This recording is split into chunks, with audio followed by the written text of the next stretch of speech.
제 인생이 이렇게까지 무너질 수 있다는 걸 한 번도 상상해 본 적이 없었습니다. 그저 평범하게 살고 있었어요. 평범하게 아침에 출근하고 밤이면 집에 돌아와 가족과 밥 한 끼 나누는 그 일상이요. 근데 그 평범함이 어느 날 산산조각이 나버렸습니다. 말 그대로 뼈도 못 추릴 만큼 박살이 나버린 거죠. 저는 아직도 그날이 기억납니다. 잊혀지지 않아요. 지금 이 순간에도 그때 생각만 하면 온몸이 부들부들 떨릴 정도로요. 결혼 6년 차였습니다. 저희 부부 사이엔 딱 하나의 보물이 있었죠. 바로 제 딸이었습니다. 딸 하나 낳고 정말 뼈 빠지게 키웠어요. 남들처럼 유모차 밀고 다니면서 사진도 찍고 돌잔치도 해주고요. 근데 아이가 태어나고 난 후부터 아내가 변하기 시작했습니다. 지금 돌이켜보면 그 변화의 조짐을 그때부터 느꼈어야 했어요. 하지만 전 너무 멍청했습니다. 아빠 노릇한다고 회사 다니고 주말마다 딸이랑 놀아주면 그걸로 다 된 줄 알았던 거죠. 아내는 출산 후 우울증이 온 것 같다고 했습니다. 그때는 이해했어요. 밤새 아기 울면 깨야 하고 몸도 망가졌을 테니까요. 그래서 저는 웬만한 일은 다 참았습니다.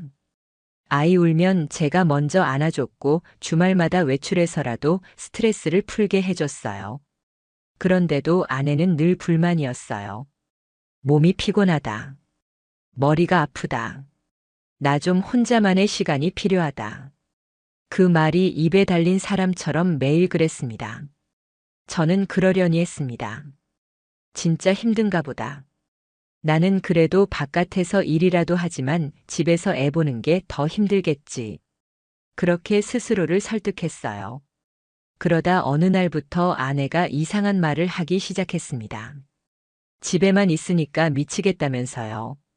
사람도 좀 만나고 싶고 숨 좀 쉬고 싶다고요. 그래서 동네 문화센터를 다녀보라고 했습니다. 육아 스트레스 좀 풀리게요. 아내는 처음엔 관심 없다는 듯 하더니 어느 날 갑자기 헬스장이 같이 있는 필라테스 학원을 등록했어요. 그때까지만 해도 전 그게 얼마나 큰 화근이 될지 몰랐습니다. 학원을 다니더니 아내의 표정이 달라졌어요. 웃음이 많아졌고 예뻐지려고 노력하는 게 보였습니다. 화장도 다시 시작했고요. 그 모습을 보고 저는 안심했습니다. 아, 이제 좀 기분이 풀렸구나. 다행이다 싶었죠. 근데 그게 아니었어요. 전혀 아니었어요. 제가 안심한 그 순간부터 이미 저 모르게 모든 게 시작되고 있었던 겁니다. 어느 날은 아내가 말했습니다. 운동 끝나고 엄마들끼리 밥 좀 먹고 오겠다고요. 처음엔 그러라고 했어요. 나도 좀 쉬고 싶었으니까요. 근데 그 횟수가 점점 늘어나더라고요. 하루는 점심이더니 하루는 저녁까지 먹고 온다 하고 또 하루는 늦은 밤까지 연락도 없었습니다.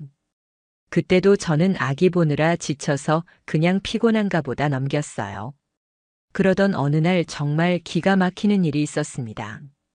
아내가 휴대폰을 두고 외출한 겁니다. 평소 같으면 절대 안 두고 나갈 사람이었는데요. 그날따라 뭔가 직감이 쎄했습니다. 저도 모르게 휴대폰을 켰죠. 그런데요. 거기서 저는 진짜 눈을 의심했습니다. 한 통의 문자였어요. 오늘도 진짜 미쳤다. 너 덕분에 스트레스 다 풀렸어. 다음엔 더 대담하게 해볼까? 그 메시지의 발신자는 운동 트레이너였어요. 그놈이었습니다. 제가 얼굴도 모르고 이름도 모르는 그 PT놈이었어요. 순간 숨이 턱 막혔습니다. 무슨 뜻인지 알 것 같으면서도 믿고 싶지 않았어요. 정신없이 메시지를 더 뒤졌습니다. 그랬더니 둘의 대화가 줄줄이 나오더군요. 다음엔 우리 딸 데리고 카페 가자. 내가 딸 좋아하는 척 해줄게. 이런 미친 메시지가 있었어요. 그걸 보는 순간 심장이 덜컥 내려앉았습니다. 이 인간들이 우리 딸까지 이용하고 있구나 싶었죠. 그날 저는 휴대폰을 들고 한참을 멍하게 앉아 있었습니다. 머릿속이 하얗게 변해버렸습니다. 내가 지금 뭘 본 거지? 내가 뭘 놓친 거지? 근데 그때부터였어요. 제가 집에 있는 동안에도 아내의 행동 하나하나가 달라 보이기 시작했습니다. 잠깐 딸 재우고 핸드폰 만지는 것도 수상해 보였고요. 운동 간다고 화장하는 것도 이상했습니다. 모든 게 의심스러웠습니다. 하지만 바로 따지지 못했습니다. 괜히 오해해서 싸움만 더 커질까봐 두려웠거든요. 그래서 일단은 모른 척 했습니다. 대신 저는 아내의 패턴을 지켜보기로 했어요. 언제 나가고 언제 들어오는지. 어느 날은 일부러 일찍 퇴근해서 집 앞에서 기다렸습니다. 그리고 봤어요. 아내가 필라테스 갔다가 딴 길로 빠지는 걸요.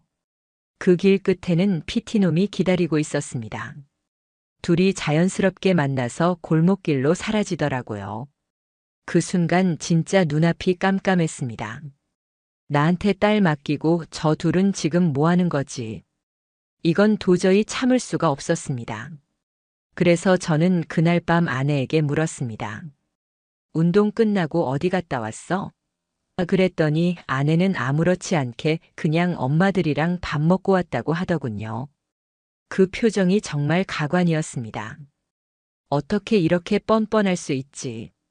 거기서 폭발하고 싶었지만 참았습니다. 더 확실한 증거가 필요했거든요.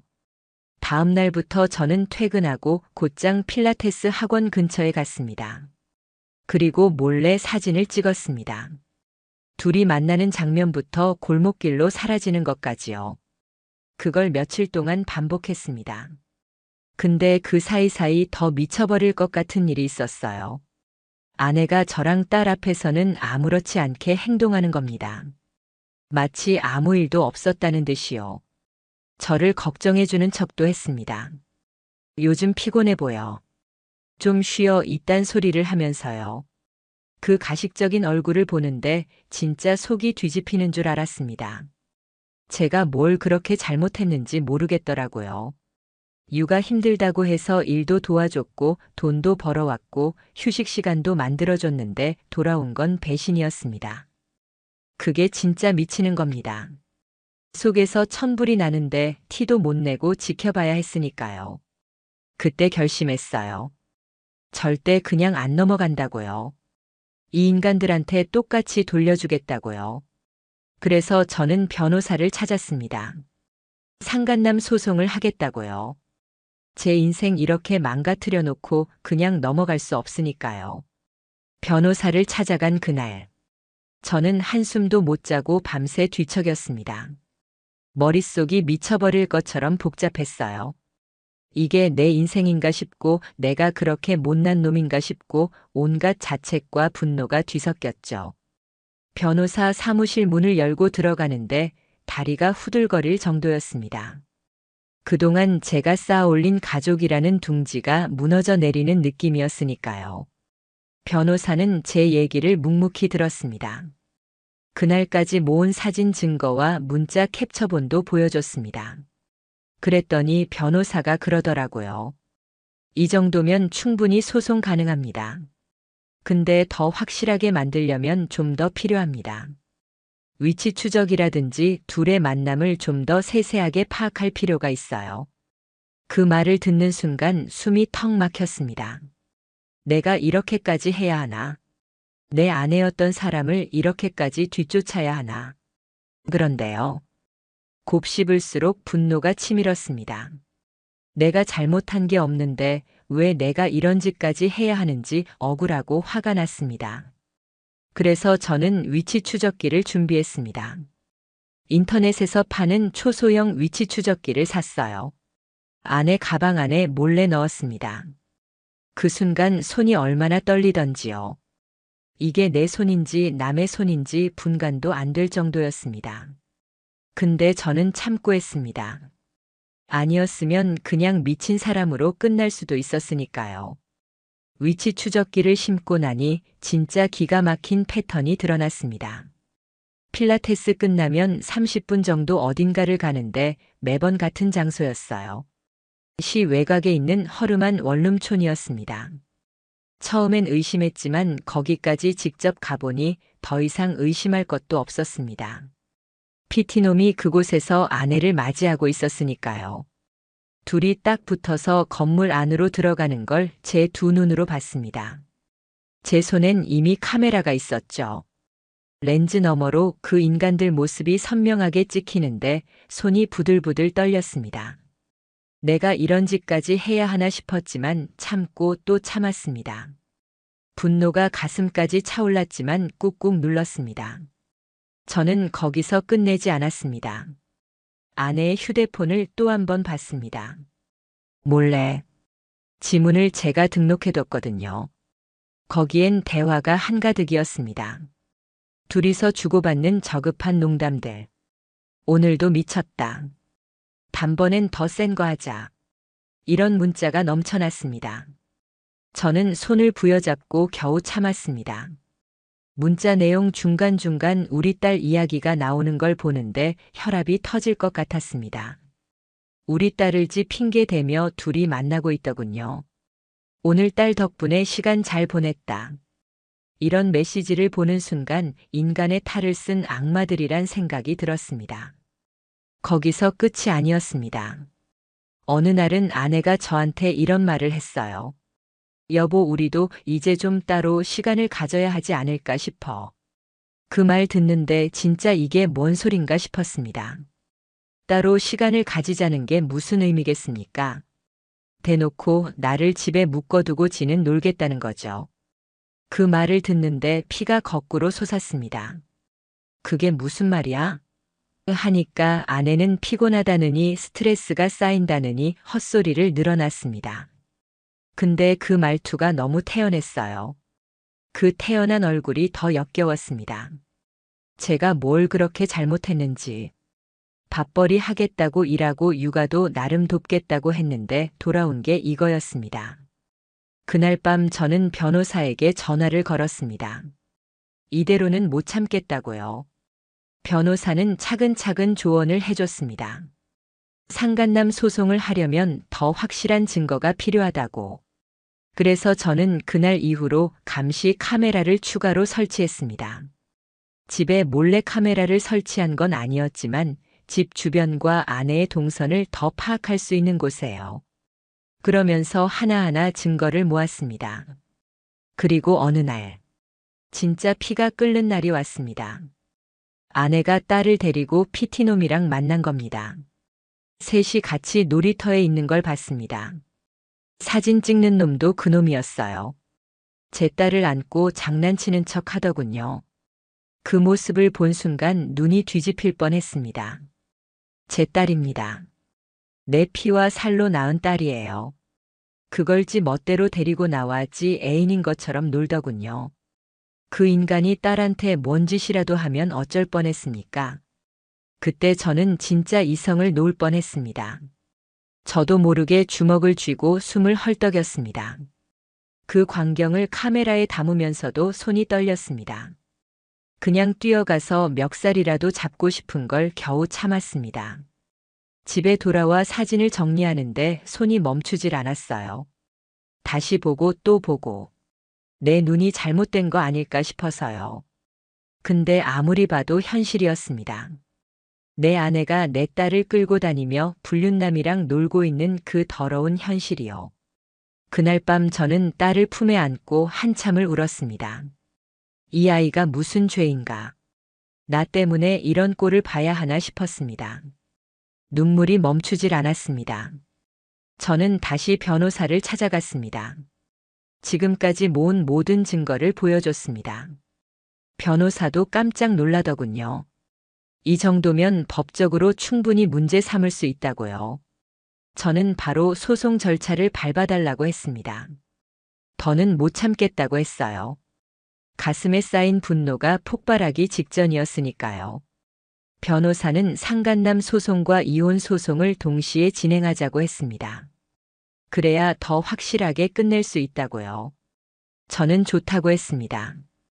이제 시작이라고 생각했습니다. 이 인간들한테 내 삶을 이렇게 망쳐놓은 값 똑같이 치르게 해줘야 했으니까요. 소송을 준비하면서도 저는 매일매일이 지옥이었습니다. 아내 얼굴만 봐도 속이 뒤집히고 가슴이 미어졌습니다. 근데요. 더 미친 건 그런 저의 고통을 아내는 눈치도 못 채는 듯 지내더라는 겁니다. 아침이면 딸 챙기는 척 하면서도 핸드폰만 들여다보고 있더군요. 밤에는 피곤하다며 침대에 누워선 늘 핸드폰만 만지작거렸습니다. 그 모습 보는데 미쳐버릴 것 같았습니다. 저 사람이 대체 나한테 무슨 짓을 하고 있는지 알기나 할까 싶었어요. 그러던 어느 날이었습니다. 아내가 저한테 이런 말을 하더군요. 우리 딸 친정 엄마한테 좀 봐달라고 하는 거 어때? 저는 그 말이 너무도 뜬금없게 느껴졌습니다. 평소에 딸이랑 떨어지기 싫다던 사람이 갑자기 장모님께 부탁이라니요. 그래서 물었죠. 왜 갑자기? 그랬더니 하는 말이 나도 좀 쉬고 싶다는 겁니다. 그 말을 듣는데 뒤통수가 얼얼했습니다. 쉬고 싶다는 말이 왜 그렇게 역겹게 들리던지요. 그 쉬고 싶은 이유가 고스란히 눈에 보이더군요. 이 인간이 딸을 장모님에게 맡기고 불륜놈이랑 더 자주 만나겠다는 신보인 거였습니다.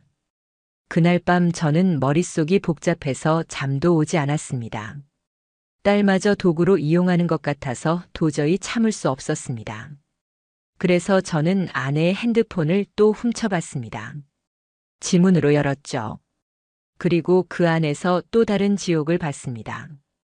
둘이 주고받는 메시지에 이런 내용이 있더군요. 딸 맡기면 낮에 시간 널널할 것 같아. 그때 자주 보자. 그래, 그때 더 재미있게 놀자. 이딴 대화를 보고 있는데 이게 인간이 할 짓인가 싶었습니다. 내 자식까지 지들 만남에 이용하는구나 싶었습니다. 그때부터 저는 완전히 돌아섰습니다. 이제 이 인간은 내 아내도 아니고 내 딸의 엄마도 아니었습니다. 저는 변호사에게 다시 연락했습니다. 상간남 소송 준비를 더 철저하게 하자고 했습니다. 변호사도 긴장하더군요. 제가 얼마나 참았는지 아는 사람이었으니까요. 그러면서 변호사가 이런 말을 했습니다. 가장 확실한 건 두 사람이 함께 있는 현장입니다. 그게 있으면 소송에서 절대 지지 않습니다. 그 말에 저는 마음을 굳혔습니다. 이 인간들을 반드시 현장에서 잡아야겠다고요. 며칠 후였습니다. 또다시 위치 추적기를 확인했는데 익숙한 그 원룸촌으로 향하더군요. 저는 바로 차를 몰았습니다. 숨을 죽이고 기다렸습니다. 잠시 후 둘이 함께 나오는 걸 봤습니다. 손을 꼭 잡고 나오더군요. 근데 더 어이없는 건 그놈이 아내의 머리를 쓰다듬고 있었습니다. 거기서 제 이성이 끊길 뻔했지만 또 참았습니다. 증거부터 확보해야 했으니까요. 사진으로 찍고 영상으로 남겼습니다. 그 장면 하나하나가 제 가슴에 칼처럼 박혔습니다. 그렇게 집에 돌아오니 아내는 아무 일 없다는 듯 딸에게 밥을 먹이고 있더군요. 그 모습을 보는데 한 대 쥐어받고 싶은 걸 겨우 참았습니다. 그렇게 천천히 모든 증거를 모았습니다. 문자, 사진, 영상. 그 인간들끼리의 대화도 복구 앱으로 복원했습니다. 그리고 알게 된 사실이 또 있었습니다. 그놈이 아내에게 이런 말을 했더군요. 남편이 좀만 눈치채면 이혼하자고 먼저 해.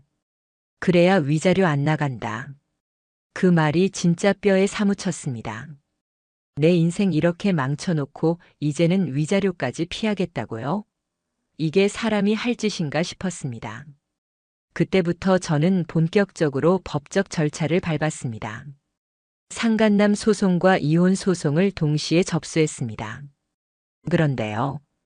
소장이 집으로 날아오고 나서야 아내가 눈치를 챈 겁니다. 집에 오자마자 묻더군요. 이게 뭐야? 너 미쳤어? 그 말 듣는데 웃음이 나왔습니다. 미친 건 나였을까요? 저는 조용히 말했습니다. 그동안 내가 한 짓 다 알고 있다. 아내의 얼굴이 그제야 새파랗게 질렸습니다. 하지만요. 그 인간 기가 막히게도 금방 태도를 바꾸더군요. 다 오해야. 나 진짜 그런 거 아니야. 이런 말을 했습니다. 저는 그때 깨달았습니다. 이 인간은 마지막까지 거짓말을 하겠구나. 진심으로 나를 사랑한 적도 없었고 내 딸의 엄마로서 자격도 없었구나 싶었습니다. 그래도 저는 끝까지 냉정했습니다. 변호사와 함께 모든 증거를 법원에 제출했습니다. 변호사가 그러더군요. 이 정도면 법원에서도 빠르게 결론 낼 겁니다. 위자료도 꽤 받을 거고요. 저는 위자료는 둘째였습니다. 제 인생을 망쳐놓은 값, 그걸 반드시 받아야 했으니까요. 아내는 그때부터 제발 한 번만 용서해달라고 매달렸습니다. 울고불고 난리도 아니었습니다. 하지만 저는 딸을 생각했습니다. 이 인간이 더 이상 딸 곁에 있으면 안 된다는 생각만 들었습니다. 그게 끝이 아니었습니다. 상간남도 연락을 해왔습니다. 한번 만나서 얘기하자고요. 저는 웃었습니다. 뭐하러 만나냐고요. 이제 법이 알아서 할 테니까. 내 손으로 더럽힐 필요도 없었습니다. 그 인간의 목소리가 귀에 맴돌았습니다. 죄송합니다. 진짜 그럴 생각은 아니었는데. 그 말이 너무 역겨웠습니다. 아니었으면 대체 뭐였냐고요. 다 계획적으로 해놓고 이제 와서 뭔 헛소리냐 싶었습니다. 그렇게 저는 끝까지 밀어붙이기로 했습니다. 아내와 상간남 둘 다 끝장을 볼 생각이었습니다. 그들이 내 인생을 어떻게 망쳐놨는지 뼈저리게 느끼게 해줘야 했으니까요. 이혼 소송과 상간남 소송이 동시에 진행된 그때부터 저는 매일이 전쟁 같았습니다. 법원에서 서류가 오고 변호사와 만나 증거를 검토하고 또 새로운 증거를 추가하는 일의 반복이었죠. 마음 같아서는 그냥 얼굴에 대고 다 쏟아붓고 싶었지만 참았습니다. 이제는 감정으로 덤벼봐야 의미가 없으니까요. 법으로 응징해야만 했습니다. 그래야 제가 당한 만큼의 고통을 제대로 돌려줄 수 있었으니까요. 재판이 시작되고 아내는 처음부터 온갖 변명을 늘어놨습니다. 애초에 불륜이 아니라고 주장했죠. 그냥 친구였다고. 운동을 같이 하다 보니 친해졌을 뿐이라고. 기가 막히고 코가 막혔습니다. 제가 얼마나 많은 사진과 영상을 찍어놨는데 그런 소리를 하는지 정말 어이가 없었습니다.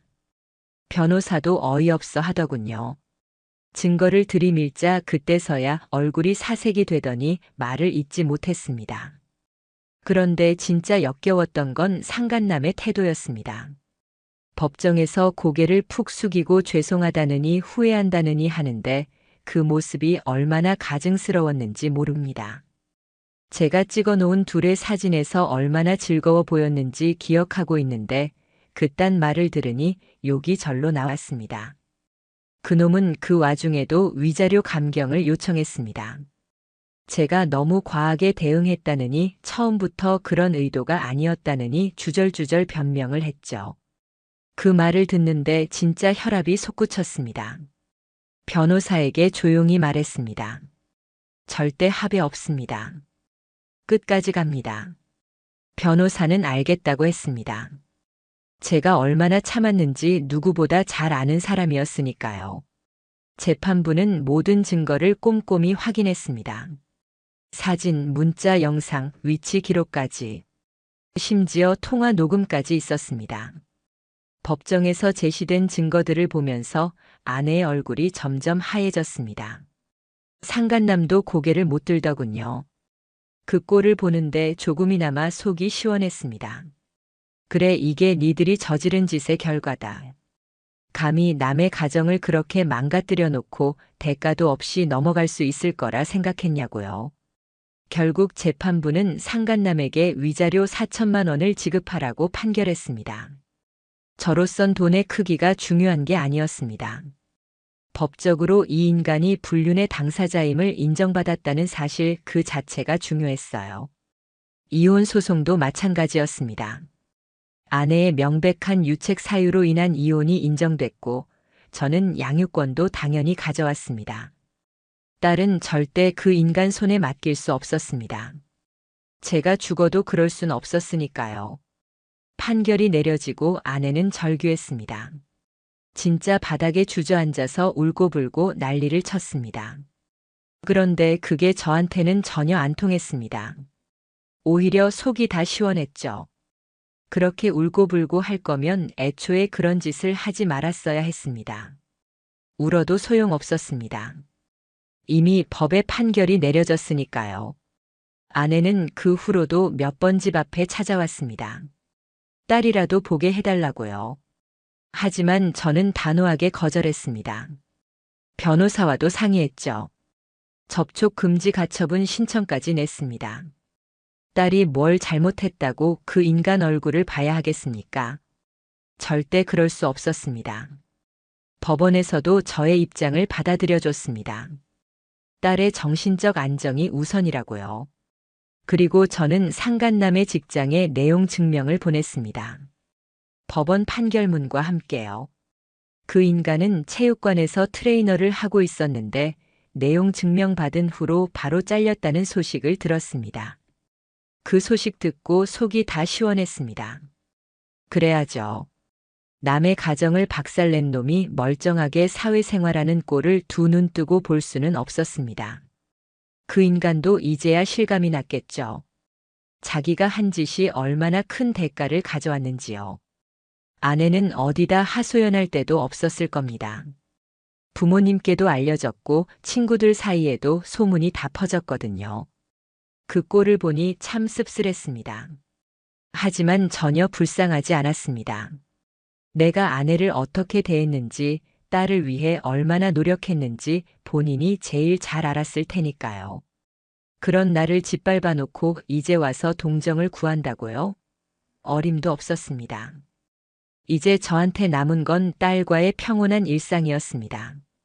더럽혀진 과거는 싹 지워버리고 싶었습니다. 그래서 저는 이사를 했습니다. 새 집에서 새 출발을 했습니다. 그 어떤 흔적도 남기지 않으려고요. 딸만큼은 아무것도 모르게 평범하게 키우고 싶었습니다.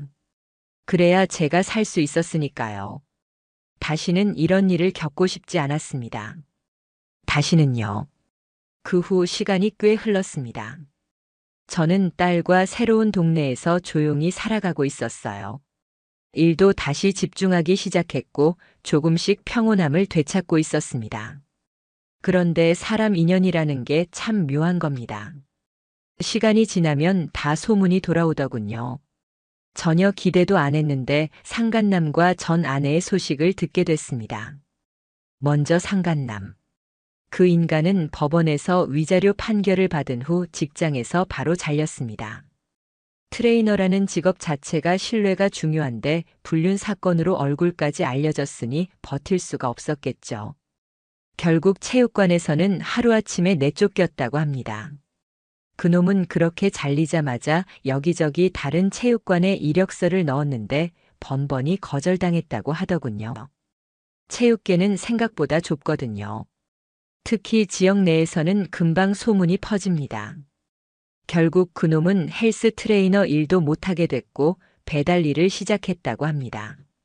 처음에는 짜증내며 버티다가 허리 다치고 무릎 다쳐서 그만뒀다더군요. 그 후엔 택배 상하차 일도 해봤다는데 몸이 따라주질 않았다고 합니다. 그렇게 돈벌이가 막히니 생활비도 떨어졌겠죠. 듣자 하니 원룸 월세도 밀려서 결국 쫓겨났다는 얘기도 들었습니다. 그 꼴을 듣는데 어찌나 속이 시원하던지요. 자기 손으로 남의 가정을 망가뜨렸으면 그 정도 대가는 당연한 겁니다. 오히려 약하다고 생각될 정도였습니다. 그리고 전 아내. 참 한심한 인생을 살고 있더군요. 처음에는 상간남하고 다시 만나려 했답니다. 근데 상간남이 그렇게 망하고 나니 손절을 해버렸더군요. 둘이 얼마나 서로를 사랑한다고 했던지요. 결국 돈 앞에선 사랑도 없나 봅니다. 그 이후로 전 아내는 직장을 구하려 했는데 어디서도 받아주질 않았답니다.